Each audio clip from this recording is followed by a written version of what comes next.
If you watched our last two videos, we have put links in the description. We have been talking about insulin resistance. And insulin resistance is when your insulin levels are very high in the body. We talked about the signs and the tests you can take to determine this. And also we have said in those videos that our outside look, the way we look outside, maybe we have a pot belly, or we have fat in areas that we do not want fat to be in our, what do you call them, love handles. We do not want fat there. That one is a manifestation, is a clear sign, one of the clearest signs that we have insulin resistance. And because insulin resistance is the ground zero, soldiers talk about ground zero, where everything starts, is a start for many other diseases, in many other lifestyle diseases like diabetes, cardiovascular diseases, and also insulin resistance comes with inflammation that causes something like arthritis. So it is important that when we start seeing these signs, we start taking actions to reverse them. In this video, we are going to talk about the methods that I personally used to reverse my insulin resistance, coming right up.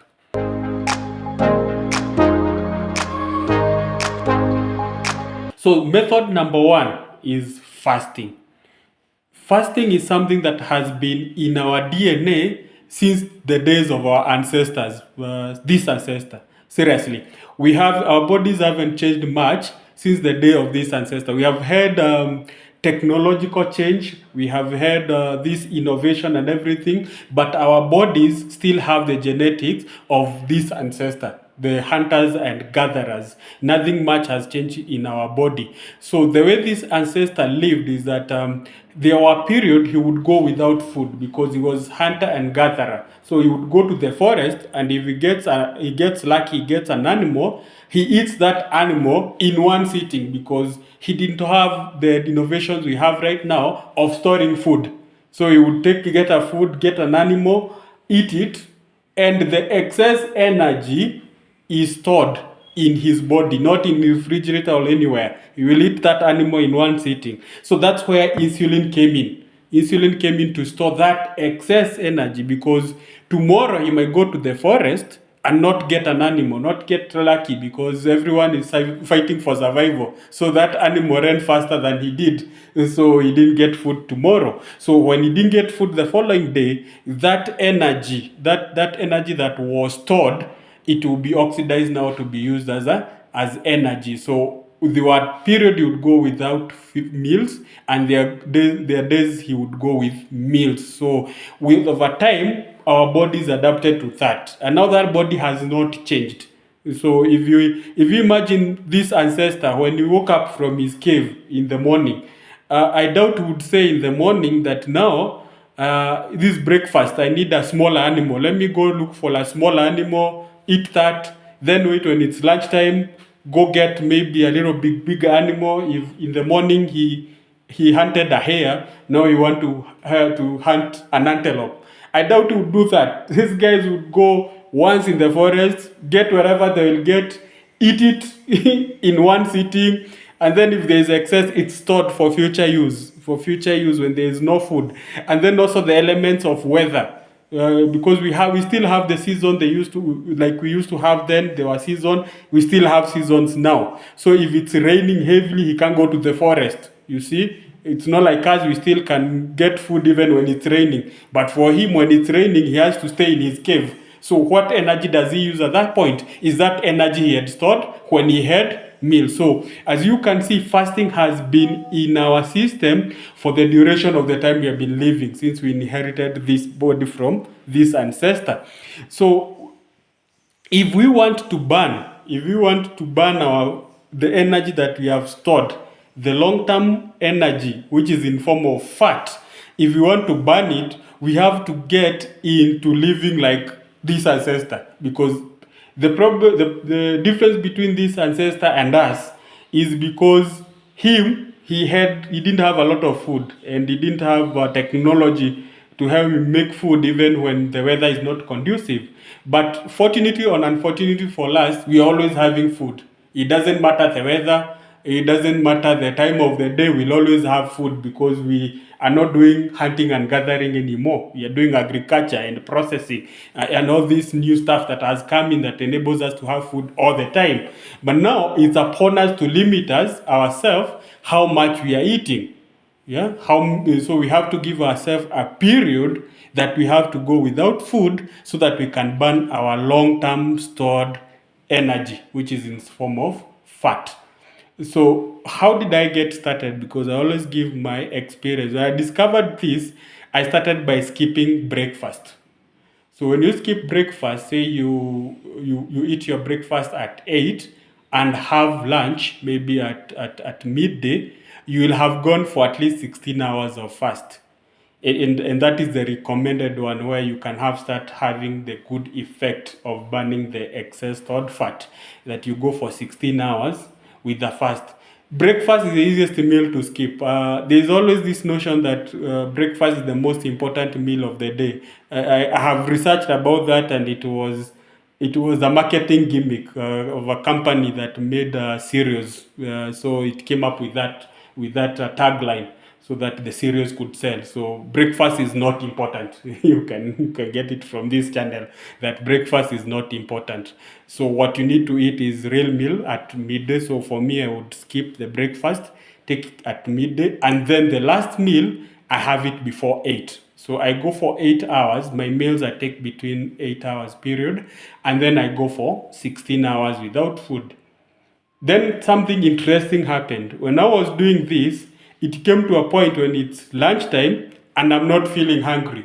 So I would also skip the lunch and only take the evening meal. So I got into this fasting pattern called OMAD, 1 meal a day.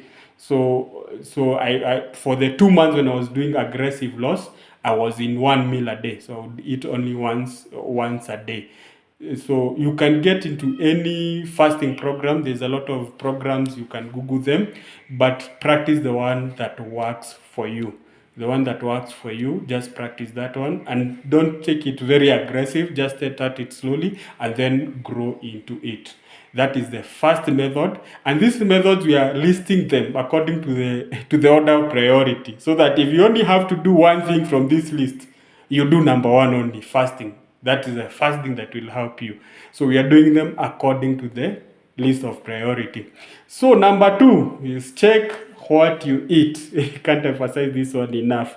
Check what you eat. There's a cousin of mine who normally put it very well that check what you eat when you eat. So when you eat is by fasting, and what you eat is what we're talking about right now. That you have those two go together, because wherever you eat will determine how long you can survive the fast. So if you eat a lot of carbohydrates, I do not have a problem with carbohydrate myself. I actually love carbohydrates. They are good, but they have been given a bad rep. For me, my problem I have with carbohydrates is that they make you feel hungry very quickly because they raise your insulin level very high. So there's this thing called glycemic index. I would like you people to be checking on all foods that you're eating. Glycemic index of a food means what are the chances that that food will rise your blood sugar. And remember, when blood sugar has risen, insulin has to be released so that we can reduce that blood sugar into the levels that we should have, which is 7.8 millimole. So if a particular food has a chance of raising your blood sugar, it should be reduced, because we don't want to keep our insulin level high. It's what we are trying to fight with all this. So that's why we should avoid, when we are reversing our insulin resistance, we should avoid our carbohydrates so that we do not rise our blood sugar, which will rise our insulin, which will make us hungry. So we won't survive our fast of 16 hours. In the middle of it, we'll have to wake up in the middle of the night to look for food. So how do we go about this? We go with a formula. There's a formula. You do a lot of fats. Shocking. Remember we said fats don't make you fat. So we eat a lot of fat. Healthy fats because you are insulin resistant. Something like egg has a lot of fat, good fat. But if you're insulin resistant, they'll have a problem with you. So you take them in moderation. But the best fat I recommend is fishy fat.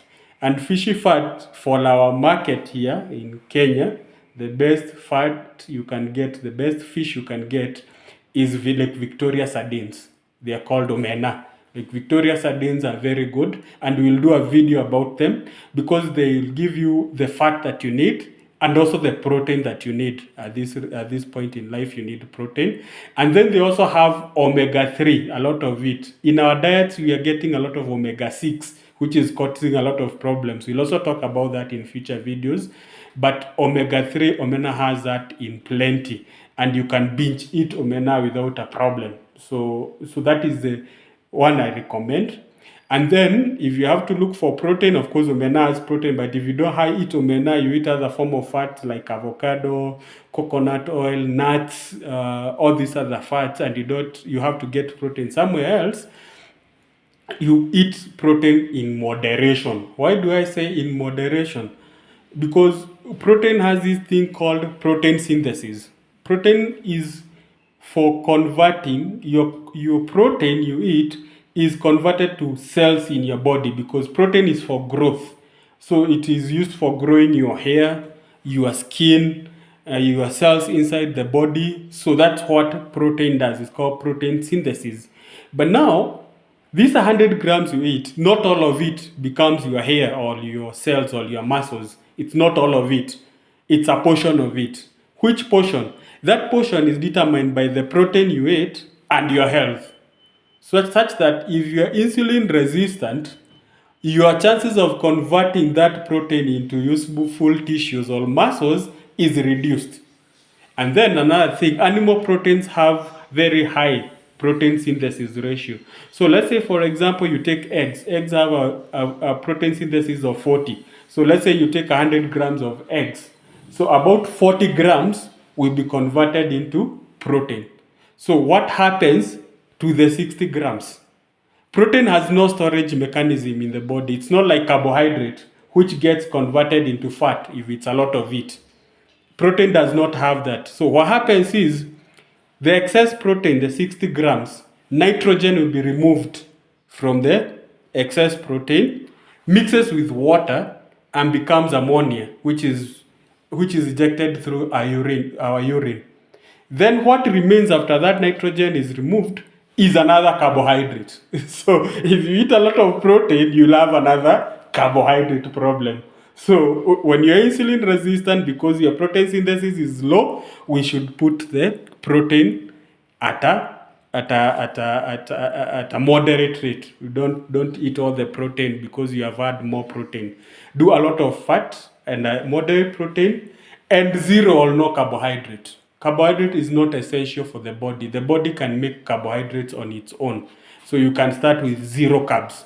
Then, because maybe you are eating a lot of animal proteins and these omenas, they're very good. They'll have all the nutrients you want, but they won't have fiber. And you need fiber for your digestive system and for making you full for long.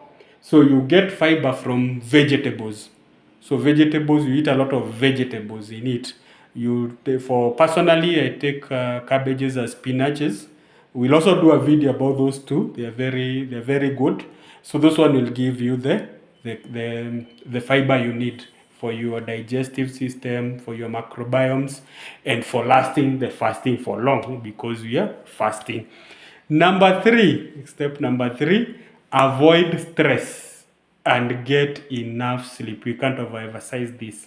If you have stressful conditions in your body, it might be difficult for you to achieve insulin sensitivity. That is to reverse insulin resistance. How the body works in this example, I'll give you an example of a very highly stressful situation so that I can easily explain this. Let's say, for example, you are taking a stroll in the park. You are just walking, admiring the park and its animals, less dangerous animals, and everything about the park. At that point, you're burning your fat stores, because we'll talk about what determines whether you'll burn your fat store or something else. So you're walking, you don't have pressure, but then immediately you're scared by a lion. A lion comes from nowhere and scares you. You have to run. Your body has to look for instant source of energy. So at that point, you have a hormone called adrenaline. that is released. I'm sure most people are familiar with adrenaline. Adrenaline is released. What adrenaline does, it starts looking for fast energy. Our stored fat is slow energy, so it can't help at that point. It has to look for fast energy. Fast energy comes from blood sugar. Okay, so what happens? It rises the blood sugar, because remember, we have to get energy from the blood sugar. Fast energy comes from blood sugar, so it raises the blood sugar.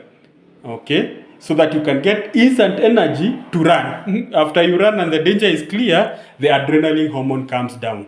Okay, so there's another hormone that works in a similar way, but this one is released when we have stress. The lion story is an extreme case of emergency. Stress is not like that story of lion, but it has a lesser hormone called cortisol. Now cortisol behave the same way like adrenaline. So when you are stressed, cortisol is released. If it is released, it will also look for faster energy, which is blood sugar. I remember when we said in our first video, when blood sugar is high, insulin is released to regulate the blood sugar to the levels that we want. So you see, the problem we are trying to solve of keeping insulin low, now it's becoming more and more higher for us because we have cortisol in our body. A short duration of stress is okay, but not a prolonged one. A prolonged one will give you a counter effect of reversing the insulin resistance. I remember if you are stressed, you'll also have a problem with your sleep pattern because cortisol is for rising. Cortisol gives you energy to wake up and start operating. Actually, when you wake up, the reason you wake up in the morning is because there's a cortisol that is released yeah, in the brief. So if you have very high levels of cortisol, you'll never be able to sleep. And that's another counterproductive procedure that is brought by the high levels of cortisol. Now, there are three levels of stress. There is cellular stress. You can stress our cells. By this one is caused because we have metabolism problem, which is normally caused by, again, insulin resistance. So if you're not eating the right thing, you're not exercising, there's inflammation, you're taking a lot of food that have a lot of omega-6, your cells will be stressed. So that is one form of stress. The other stress is exercise. There are exercises that can raise our cortisol level. Something like heavy cardio can raise our cortisol level. For a short duration is okay, but it should not go for long. And then you have this thing like people do, like competing in the gym. They are doing this thing called ego lifting. You want to lift weight that is heavier than you. That's a form of exercise stress. And then there's life stress that are caused by issues in life, maybe family matters, and all that. So when all this comes into play, they affect your cortisol. And then number 4, it's exercise. We can't go without mentioning exercises. Exercises are very important because there's something called insulin independent blood sugar regulation. Remember, insulin is in charge of regulating blood sugar. When it goes high, it's released so that the blood sugar can go to the level that is ideal for the body, which is 7.8 millimole.